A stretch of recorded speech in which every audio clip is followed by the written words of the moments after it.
देशवासियों, आपके मनसुख भाई सुवागिया। जल क्रांति, गिर कांकरेज गो क्रांति के बाद किसान, कृषि और गांव के उत्थान के लिए, जीव सृष्टि की रक्षा के लिए हमने सन 2004 में एक नया प्रकल्प दिया, योजना गाय आधारित प्राकृतिक कृषि। उसमें मैं सबसे महत्वपूर्ण बात जो मेरी अंतस्फूर्णा में से आई वो आपके सामने रखना चाहता हूँ। खेत में से लिया हुआ खेत को वापस करो।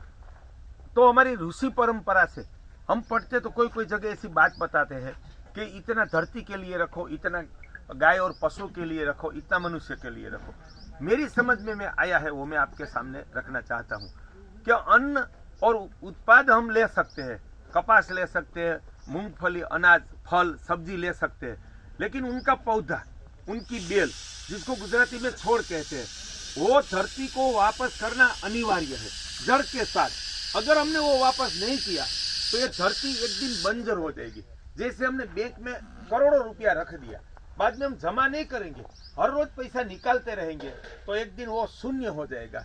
जैसे हमने पानी की टंकी गांव की भर दी और हम पानी उसमें से इस्तेमाल करते रहे, फिर से टंकी नहीं भरा तो खाली हो जाएगी। जैसे भूतल भी खाली हो गया, उसी तरह धरती की उर्वरकता का संपूर्ण नाश हो जाएगा। तो हमें क्या करना चाहिए? जो हमने पौधा लिया या पैदावार ली, उनका पौधा जो गाय खा सके, मूंगफली का चारा, ज्वार, मक्का, बाजरी, उनके पौधे गाय या पशुओं को खिला के उनका सेंद्रीय खाद बनाकर खेत में डालना पड़ेगा। जो हम नहीं खिला, पशु नहीं खाते, गाय नहीं खाती, ऐसे कपास के पौधे, तिल, उनका रायडा, उनका सूर्यमुखी, उनका खाद बना के उसको देना पड़ेगा। अगर हमने नहीं किया तो धरती माता एक दिन बंजर हो जाएगी। तो यह सबसे विनाशकारी है। आज क्या करते हैं लोग?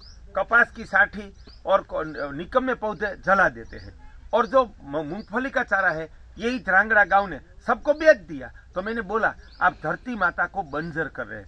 मैं भावनगर जिला का आंबरडी ढसा गांव में गया तो वहां मैंने देखा कि एक टाइम पर प्रति बीघा 50 मन कपास की पैदावार मिलती थी, प्रति एकड़ 125 मन।